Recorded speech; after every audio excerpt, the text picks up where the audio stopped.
अस्सलाम वालेकुम स्टूडेंट्स। आज जो हम स्टडी करेंगे it's about graphical representation of a data.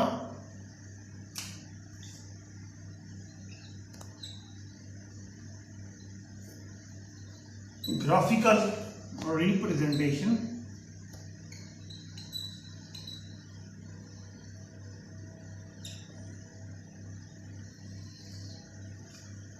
Graphical representation of data में सबसे पहले हम जो स्टार्ट करेंगे we will be talking about data.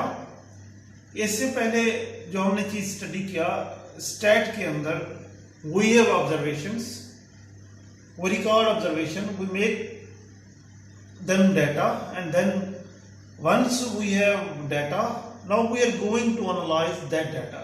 कि आपने कोई इंफॉर्मेशन कलेक्ट की, रॉ इंफॉर्मेशन थी, उस रॉ इंफॉर्मेशन को आपने तरतीब दिया तो आपके पास एक इंफॉर्मेशन बनी। आप उस जो इंफॉर्मेशन थी रॉ इंफॉर्मेशन को जब आपने तरतीब दिया, तरतीब देने के बाद अब आप उस इंफॉर्मेशन को ग्राफिकल रिप्रेजेंटेशन देना चाहते हैं।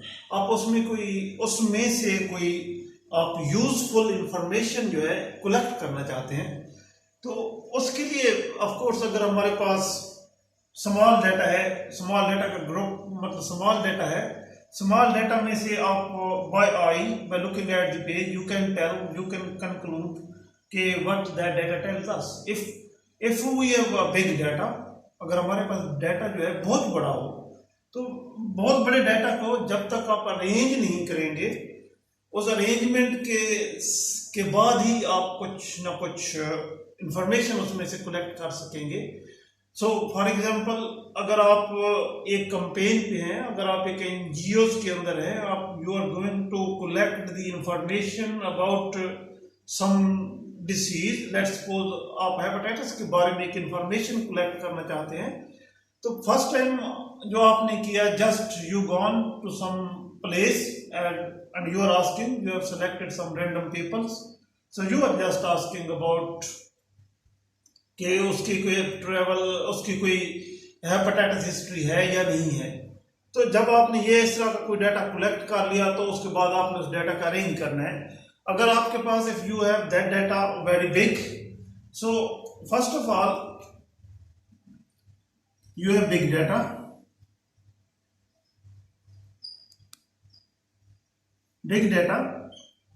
arrange that data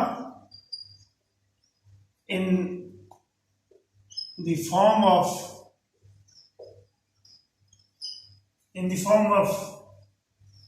table or in the form of graphs। कि आप उस डाटा को अरेंज कर रहे हैं इन द फॉर्म ऑफ टेबल और उस टेबल को से आप ग्राफ कंक्लूड कर रहे हैं। अगर इस तरह का डाटा है जिसमें आपने उसको टेबुलर फॉर्म में शो किया तो इस तरह के, और उसके बाद जब आपने टेबल्स या उस टेबल के अंदर आपने ग्रुप्स में डिवाइड किया इन द फॉर्म टेबल और डिवाइड डाटा into groups और classes, कि उस डाटा के आप ग्रुप्स करें या उनके क्लासेस करें। So it's means now you are going to see कि आपके पास हर ग्रुप के अंदर, इन ईच ग्रुप के अंदर या ईच क्लास के अंदर how many observations are following, कि हाउ मैनी ऑब्जर्वेशंस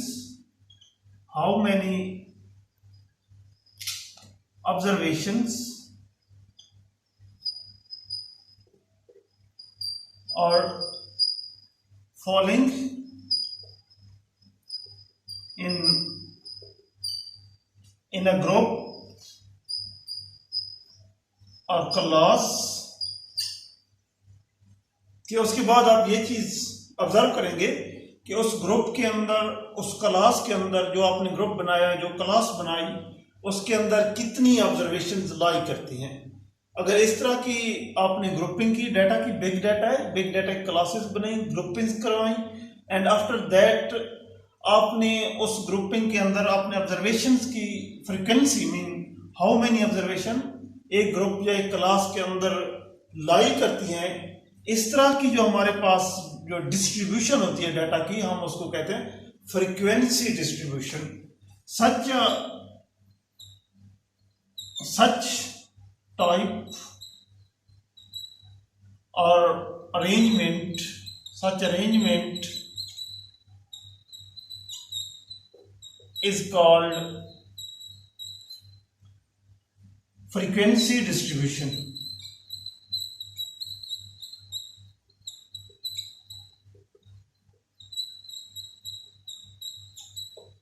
कि अगर आपने एक डाटा को, बिग डाटा को स्मॉल ग्रुप्स में डिवाइड किया या क्लासेस में डिवाइड किया, फिर उसको उन क्लासेस के अंदर आपने उनकी डाटा की अकरेंसेस को काउंट किया कि हर ग्रुप के अंदर, हर क्लास के अंदर वो अकरेंस कितनी है, और उसके बाद उस सारे डाटा को, क्लासेस को और उनकी अकरेंसेस को एक टेबुलर फॉर्म में आपने रिप्रेजेंट कर दिया। इस तरह की जो रिप्रेजेंटेशन है हम उसको कहते हैं फ्रीक्वेंसी डिस्ट्रीब्यूशन। फ्रीक्वेंसी डिस्ट्रीब्यूशन हमारे पास बनी है। तो जो डिस्ट्रीब्यूशन है यूजुअली एक फंक्शन है जो आपके पास आपको बताता है, it's tell you about the occurrences of a variable. के डिस्ट्रीब्यूशन है कि जिसको हम कहते हैं कि ये फ्रीक्वेंसी है। इसमें दो लफ्ज हैं, एक हमारे पास फ्रीक्वेंसी है, एक हमारे पास डिस्ट्रीब्यूशन है। कि फ्रीक्वेंसी का मतलब हमारे पास हाउ मैनी ऑब्जर्वेशन, कि कितनी ऑब्जर्वेशन इन अ स्पेसिफिक और इन अ पार्टिकुलर इंटरवल, और उसके बाद जो डिस्ट्रीब्यूशन है, वर्ड डिस्ट्रीब्यूशन है, इट्स अ फंक्शन जो आपको उन अकरेंसेस के बारे में बताता है। किसी भी वेरिएबल के अकरेंसेस के बारे में अगर कोई फंक्शन आपको डिस्क्राइब करे तो उसको हम कहते हैं कि ये एक डिस्ट्रीब्यूशन है। तो लिहाजा कोई भी हमारे पास वेरिएबल जो फ्रीक्वेंसी को डिस्क्राइब करेगा तो उसको हम कहेंगे कोई भी फंक्शन। फॉर एग्जांपल कोई भी फंक्शन हो जो किसी भी स्पेसिफिक एग्जांपल की फ्रीक्वेंसी को डिस्क्राइब करे तो हम उसको कहेंगे कि एक फ्रीक्वेंसी डिस्ट्रीब्यूशन है। तो अभी हमने ये डिस्क्राइब किया, it's a frequency distribution if we are able to write और represent our data in the form of groups or classes or in the form of frequency distribution, we call that data it's a grouped data। कि अगर हमारे पास data इस तरह का है, आप उनको ग्रुप्स या क्लासेस में रिप्रेजेंट कर सकते हैं, उनकी फ्रीक्वेंसी डिस्ट्रीब्यूशन बना सकते हैं, so we call that data it's a grouped data.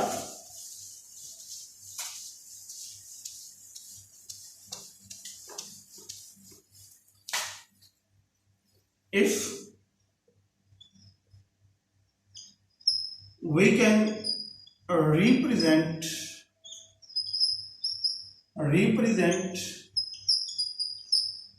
data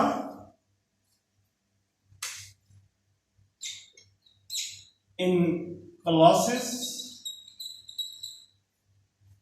or groups, we call that is grouped data।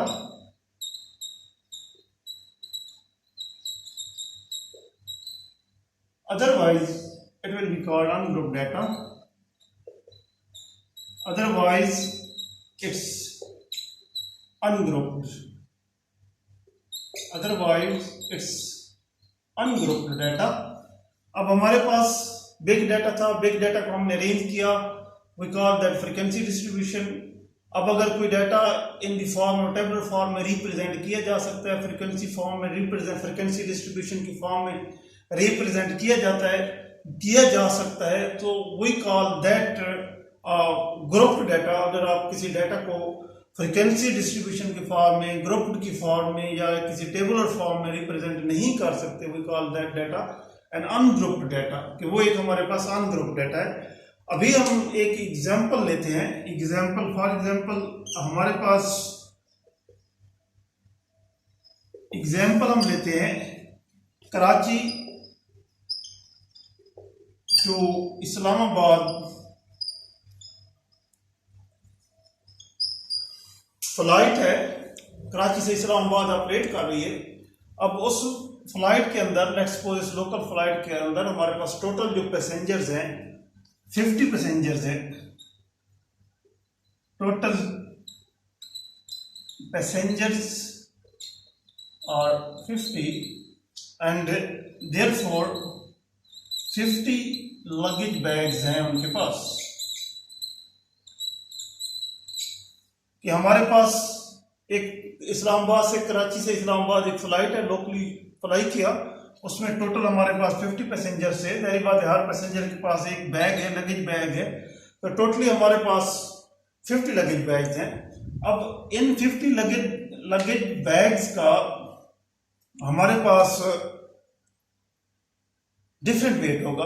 जाहिर बात है हर पैसेंजर का अपना बैग है, तो उसके अंदर किसी का अब लगेज बैग हैवी होगा, किसी का लगेज बैग लेस वेटेड होगा, तो ये एक डिस्ट्रीब्यूशन होगी। इसके अंदर आप लेट्स सपोज अगर हम इसको एक टेबल की फॉर्म में डिस्क्राइब करें कि ये एक डाटा टेबल की फॉर्म में रिप्रेजेंट किया जा सकता है, तो हम इसको ऐसे करेंगे कि हमारे पास बिलफर्ज ये वेट है किलोग्राम्स के अंदर, और इस तरफ हमारे पास नंबर ऑफ पीसेज हैं, नंबर ऑफ पीसेज। सो सबसे पहले हमने करना क्या है, अभी हम डिस्कस कर रहे थे, we have to divide our data in the form of groups, in the form of classes. Let's suppose हमने इस 50 लगेज बैग्स के 5 क्लासेस बनाते हैं। फॉर एग्जांपल पहली क्लास जो है 7 से 9 किलोग्राम के दरमियान है, और इसके अंदर हमारे पास टोटल जो लगेज बैग्स आते हैं बिलफर्ज 2 लगेज बैग्स ऐसे हैं जिनका वेट 7 से 9 किलो के दरमियान है। दूसरी क्लास जो हम बनाते हैं वो है 10 से 12 के दरमियान है, और इसके अंदर टोटल जो हम समझते हैं फॉर एग्जांपल 8 लगेज बैग्स हैं, उनका वेट 10 से 12 किलोग्राम की कैटेगरीज में आता है। तो उसके बाद हमारे पास तीसरी क्लास है 13 से 15 के दरमियान, तो बिलफर्ज उसके अंदर अगर हमारे पास 14 बैग्स आते हैं, और चौथी क्लास है हमारे पास 16 से 18 केजी के दरमियान, उसमें 19 लगेज बैग्स आते हैं, और तीसरी क्लास है 19 से 21 केजी तक, तो इसके अंदर टोटल 6 बनाते हैं। तो हमारे पास टोटल जो टोटल थे वो 50 हैं, तो उन 50 को हमने डिस्ट्रीब्यूट किया, डिवाइड किया डिफरेंट क्लासेस के अंदर, डिफरेंट ग्रुप्स के अंदर, तो वो हमारे पास ये बने। अब यहाँ पे हमारे पास 5 क्लासेस हमने डिवाइड किया इसको 5 क्लासेस के अंदर, इस डाटा को 1 2 3 4 5, तो ये हमारे पास एक चार्ट बना।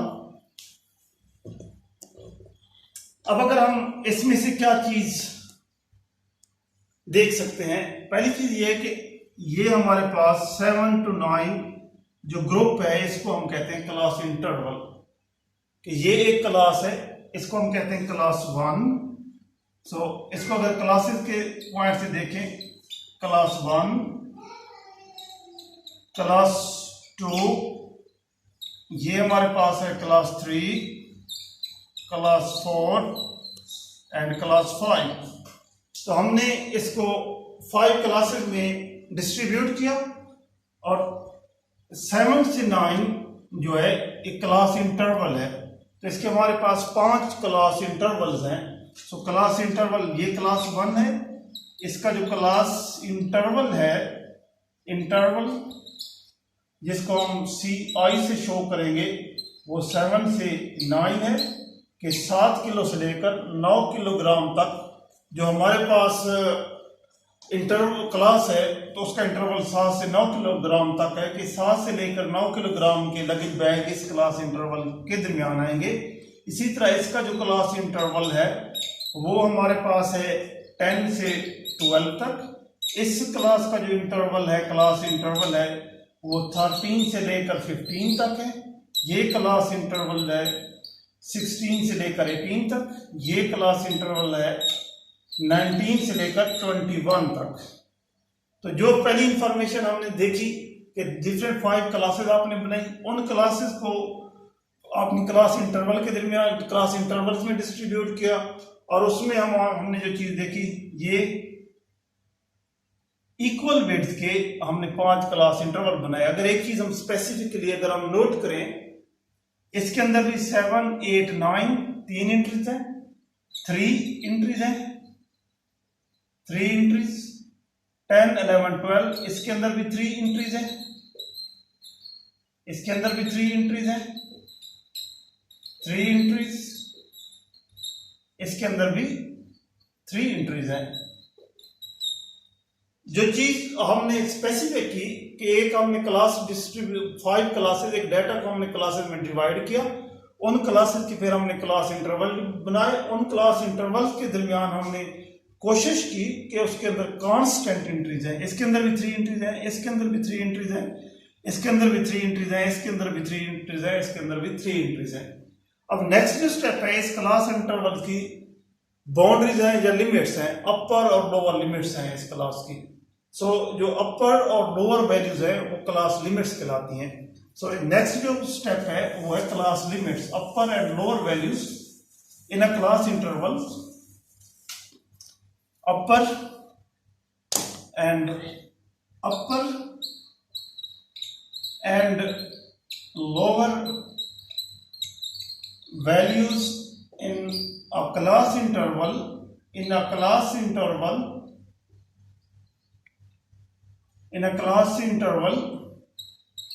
are called class limits। उसको हम क्लास लिमिट्स कहते हैं कि एक इंटरवल के दौरान जो हमारे पास अपर और लोअर वैल्यूज हैं वो एक क्लास की लिमिट्स कहलाती हैं। फॉर एग्जाम्पल, एक इंटरवल 7 से 9 है, 7 से 9 है, लाइक दिस। अब इसको स्क्वायर ब्रैकेट से शो करें तो हमारे पास 7 और 9 जो है ये क्लास लिमिट्स है। जो 7 है वो लोअर क्लास लिमिट कहलाता है, लोअर क्लास लिमिट कहलाता है, और जो 9 है ये अपर क्लास लिमिट कहलाता है, अपर क्लास लिमिट कहलाता है। तो क्लास, पहले हमने क्लास बनाई, क्लास इंटरवल मिला हमें, क्लास इंटरवल के बाद अब हम आगे लोअर क्लास लिमिट और अपर क्लास लिमिट पे आ गए। अब इसके बाद एक और पॉइंट है, यूजुअली जो हम यूज करते हैं हमारी डेली या कॉमन डे मैथमेटिक्स के अंदर, वो है rounding off numbers. Rounding off numbers में कोई भी नंबर हो, फॉर एग्जांपल अगर राउंडिंग में फॉर एग्जांपल 6.5 जो है आप उसको 7 कंसीडर करते हैं। सो इसका मतलब है कि अगर हमारे पास कोई लगेज बैग 6.5 किलोग्राम या उससे ज्यादा होगा, वो भी साथ में आएगा। तो इसका मतलब है इस क्लास को, इस इंटरवल को आप इस तरह भी रिप्रेजेंट कर, you can also represent this like this, क्योंकि जो राउंडिंग ऑफ है, राउंडिंग ऑफ में जो 7.5, 6.5 या 6.5 से अबव की जितने भी वेट्स हमारे पास आएंगे वो वेट्स जो होंगे 7 में कंसीडर होंगे। तो इसका मतलब ये है कि इसको हम, क्योंकि राउंडिंग में 6.5 या उससे अबव की जितने भी वेट्स हैं वो हमारे पास 7 में है, तो इसका मतलब ये 6.5 है। तो सिमिलरली 9 से लेकर 9.5 तक, 6.5 से लेकर 9.5 तक के जो 9 से लेकर 9.4 तक, 9.0 से लेकर 9.4 तक जितने भी नंबर्स हैं वो सारे 9 के अंदर शुमार होते हैं राउंडिंग ऑफ में। अगर आप प्रेसिजन जब पढ़ते हैं या राउंडिंग ऑफ नंबर्स पढ़ते हैं तो जो भी नंबर आप कंसीडर कर रहे हैं, बिलफर्ज आप 9 कंसीडर कर रहे हैं, 9.0 से लेकर 9.4 तक वो सारे नंबर जो है 9 के अंदर ही होते हैं, आप नंबर को एक्सटेंड नहीं करते। जैसे ही नंबर 9.5 पे पहुंचता है तो उसका आप 10 कंसीडर कर सकते हैं। जैसे हमने यहाँ पे किया कि 6.5 है तो आप इसको 7 कंसीडर करते हैं। तो ये जो नंबर्स हैं ये हमारे पास कहलाती हैं क्लास बाउंड्रीज। क्लास बाउंड्री, ये लोअर क्लास बाउंड्री है, ये हमारे पास है अपर क्लास बाउंड्री है, अपर क्लास बाउंड्री। तो नेक्स्ट कंसेप्ट हमने ये देखा, क्लास लिमिट के बाद हमने upper class limit, lower class limit, lower class के बाद हमने ये कंसेप्ट कंसीडर किया कि हमारे पास जो है एक अपर क्लास बाउंड्री होती है, एक लोअर क्लास बाउंड्री होती है, और अपर क्लास बाउंड्री और लोअर क्लास बाउंड्री का कंसेप्ट हमने कहां से लिया, राउंडिंग ऑफ नंबर से हम वो कंसेप्ट कंसीडर किया कि ये राउंडिंग ऑफ नंबर से हमारे पास ये कंसेप्ट है अपर क्लास बाउंड्री और लोअर क्लास बाउंड्री। तो उसके बाद हमारे पास एक और कंसेप्ट है कि total difference, numerical difference, numerical difference, जो हमारे पास न्यूमेरिकल डिफरेंस होता है, numerical difference between upper and lower class limit and lower class limit या अपर और लोअर क्लास बाउंड्री, तो वो हमारे पास कहलाता है class width, called class width. तो इसको आप क्लास विड्थ कंसीडर करते हैं कि न्यूमेरिकल जो डिफरेंस है अपर क्लास लिमिट और लोअर क्लास लिमिट के दरमियान, या अपर क्लास बाउंड्री और लोअर क्लास बाउंड्री के दरमियान जो न्यूमेरिकल डिफरेंस है उसको हम कहते हैं क्लास विड्थ, और रिप्रेजेंटेड बाय सी। सी किसे आप रिप्रेजेंट करते हैं इसको। एक कंसेप्ट हमने ये देखा कि लेट्स सपोज ये हमारे पास 9.5 अपर क्लास बाउंड्री हमारे पास 9.5 है, लोअर क्लास बाउंड्री हमारे पास 6.5 है, तो इनके दरमियान जो डिफरेंस है वो 3 का है। तो जो 3 है ये क्लास विड्थ कहलाती है। यूजुअली जब भी आप किसी भी डाटा को रिप्रेजेंटेशन देना चाहते हैं तो आप कोशिश करते हैं हर क्लास की जो क्लास विड्थ है वो कांस्टेंट रहे। तो ये जो सी है it's equal to 3। Usually we will try, mostly we try कि ये क्लास विड्थ जो है कांस्टेंट रहे। किसी भी डाटा को जब आप रिप्रेजेंट करते हैं इन टर्म्स ऑफ क्लासेस तो आप इसकी क्लास विड्थ को जो है कांस्टेंट कंसीडर करते हैं कि ये कांस्टेंट रहनी चाहिए जितने भी आप इंटरवल बनाएं। बिलफर आप 10 इंटरवल बनाना चाहते हैं, 20 इंटरवल बनाना चाहते हैं, 40 इंटरवल बनाना चाहते हैं, हर इंटरवल के जो क्लास विड्थ है तो उसको आप कहते हैं कि वो आपके पास कांस्टेंट है। तो उसके बाद हमारे पास नेक्स्ट पॉइंट है बिलफर्ज, ये हमारे पास है मिड पॉइंट। जो मिड पॉइंट है ऑफ क्लास लिमिट्स और boundaries is called class mark. ये दूसरा नेक्स्ट जो कंसेप्ट है हमारे पास वो ये है कि मिड पॉइंट, क्लास बाउंड्रीज के जो का मिड पॉइंट या क्लास इंटरवल लिमिट्स का जो क्लास इंटरवल्स हैं, अपर लिमिट और अपर इंटरवल और लोअर लिमिट इंटरवल जो है, अपर क्लास लिमिट और लोअर क्लास लिमिट का जो मिड पॉइंट है उसको हम क्लास मार्क कहते हैं, या अपर क्लास बाउंड्री और लोअर क्लास बाउंड्री का जो मिड पॉइंट है उसको हम क्लास मार्क से रिप्रेजेंट करते हैं।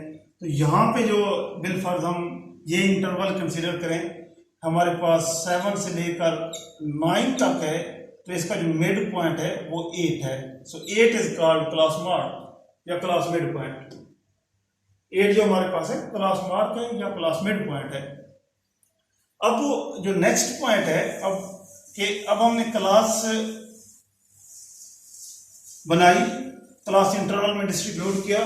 अब हमने नेक्स्ट पॉइंट ये देखना है कि number of observations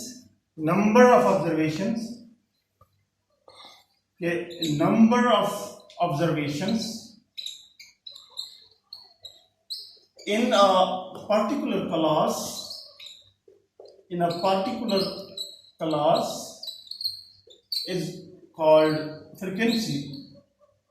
is called frequency के total number of observations हैं किसी एक particular class के अंदर। फिर फर्ज यहाँ पे हमारे पास नंबर ऑफ ऑब्जर्वेशन 2 है, यहाँ पे नंबर ऑफ ऑब्जर्वेशन 8 है, यहाँ पे नंबर ऑफ ऑब्जर्वेशन 14 है, यहाँ पे नंबर ऑफ ऑब्जर्वेशन 19 है, और इस लास्ट इंटरवल में हमारे पास नंबर ऑफ ऑब्जर्वेशन जो है 7 है, और टोटल जो नंबर ऑफ ऑब्जर्वेशन है हमारे पास वो 50 है। तो ये हमारे पास क्या है, फ्रीक्वेंसी है। इस क्लास के अंदर फ्रीक्वेंसी 2 है, इस क्लास के अंदर 8 है, इस क्लास के अंदर 14 है, 19 है, 7 है, और टोटल फ्रीक्वेंसी जो हमारे पास डाटा की है वो 50 है। तो इसको रिप्रेजेंट किया जाता है रिप्रेजेंटेड बाय एफ। आप इसको एफ से रिप्रेजेंट करते हैं। अब हम क्वेश्चन करेंगे इसी सेम टेबल को क्लास इंटरवल, क्लास बाउंड्री और क्लास मार्क और फ्रीक्वेंसी के टर्म में रिप्रेजेंट करें। तो हमने ये कहा कि हमारे पास टोटल नंबर ऑफ ऑब्जर्वेशन है, total number of luggage bags है जो हमारे पास है 50 है, क्योंकि हमारे पास टोटल पैसेंजर थे 50 थे। अब हमने क्या किया कि हम उसको बिलफर्ज डिस्ट्रीब्यूट करना चाहते हैं 5 क्लासेस के अंदर। तो हमने ये कहा कि क्लास, ये हमारे पास क्लास इंटरवल है, उसी को हमने दोबारा से अगर उस टेबल को हम रिकंस्ट्रक्ट करें तो क्लास इंटरवल जो हमारे पास है 7 से 9 के तक है। अब आपने क्लास बाउंड्री को आपने रिप्रेजेंट किया, ये हमारे पास 6.5 से 9.5 तक है। उसके बाद आपने कहना है कि क्लास मार्क जो है या क्लास मिड पॉइंट जो है, अब इनके दरमियान जो क्लास इंटरवल है उसका मिड पॉइंट हमारे पास 8 है, और उसकी फ्रीक्वेंसी एफ जो है आपने रिप्रेजेंट करनी है वो 2 है। सेम टेबल को अब हम थोड़ी सी अगर इस क्लास एक्स से रिप्रेजेंट करें मिड पॉइंट को, सेम इंफॉर्मेशन हमने रिप्रेजेंट की। अब हमारे पास ये 10 से 12 तक है, 9.5 से लेकर हमारे पास 12.5 तक है। अब नेक्स्ट जो है हमारे पास इसके अंदर जो ऑब्जर्वेशंस हैं, टोटल ऑब्जर्वेशंस है हमारे पास क्लास मार्क ये 8 है, क्लास मार्क हमारे पास 11 है, मिड पॉइंट 13 से लेकर हमारे पास 15 तक, ये 12.5 से लेकर 15.5 तक हमारे पास 14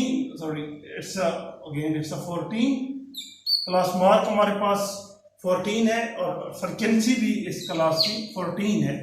अब नेक्स्ट हमारे पास जो है 16 से लेकर 18 तक है, यहाँ पे हमारे पास 15.5 से लेकर ये हमारे पास 18.5 तक इसकी क्लास बाउंड्री है। अब हमारे पास 17 है इसका class mid point, and then we can say that इसकी फ्रीक्वेंसी जो है 19 है। अब हमारे पास 19 से 21 तक, 18.5 से लेकर 21.5 तक टोटल मिड पॉइंट हमारे पास 20 है, क्लास मार्क 20 है, और टोटल हमारे पास इसकी फ्रीक्वेंसी जो है 9 है। तो ये हमारे पास एक टेबल बना, फ्रीक्वेंसी डिस्ट्रीब्यूशन टेबल बना, जिसके अंदर हमारे पास 1 2 3 4 मुख्तलिफ किस्म की इंफॉर्मेशन है। एक हमारे पास इंफॉर्मेशन है क्लास इंटरवल की, एक इंफॉर्मेशन है क्लास बाउंड्री की, एक इंफॉर्मेशन है हमारे पास क्लास मिड पॉइंट की, एक इंफॉर्मेशन है फ्रीक्वेंसी की। तो यहाँ पे हमने ये चीजें की। अब इसके बाद नेक्स्ट जो कंसेप्ट आता है वो आता है रिलेटिव फ्रीक्वेंसी का। रिलेटिव फ्रीक्वेंसी का मतलब ये है, ये रिलेटिव फ्रीक्वेंसी के frequency of the class frequency divided by total frequency, 2 divided by 50, 8 divided by 50, 14 divided by 50, 19 divided by 50 and 7 divided by 50, ये हमारे पास जो है रिलेटिव फ्रीक्वेंसी है। अब इसके बाद हमारे पास जो नेक्स्ट फ्रीक्वेंसी होती है वो कम्युलेटिव फ्रीक्वेंसी होती है। कम्युलेटिव का मतलब ये है, लेट्स सपोज कि आपने एक क्लास इंटरवल कंसीडर किया लेस देन 6.5, तो उसके दरमियान जाहिर बात है अगर आप ये क्लास कंसीडर कर रहे हैं 6.5 से लेकर 9.5 तक, तो इससे लेस जो है अब आपके पास फ्रीक्वेंसी है वो 0 होगी। उसके बाद आप कंसीडर कर रहे हैं लेस देन 9.5 तक, तो आपके पास टोटल फ्रीक्वेंसी है वो 2 है। लेस देन आप 12.5 तक कंसीडर कर रहे हैं तो 9.5 से लेकर 12.5 तक है, और 2 आपके पास पहले से हैं, तो ये टोटल कम्युलेटिव फ्रीक्वेंसी जो है 10 है। इसका मतलब ये कि पिछले इंटरवल की फ्रीक्वेंसी को भी आपने कंसीडर करना है। टोटल फ्रीक्वेंसी है कि यहां से आपने स्टार्ट करना है, जो भी इंटरवल आ जाएगा, पहले 2 थी, फिर 8 है, और 30 सेकंड, देन 14 है, देन 19 है, देन 7 है, तो आप इसको ऐड कर देंगे, टोटल ये है। अगर आप इसको 100 से डिवाइड करें तो रिलेटिव फ्रीक्वेंसी जो है वो परसेंटेज बनेगी, और उसके बाद जो कम्युलेटिव फ्रीक्वेंसी है उसकी भी उसी तरह आप रेशियो कैलकुलेट कर सकते हैं।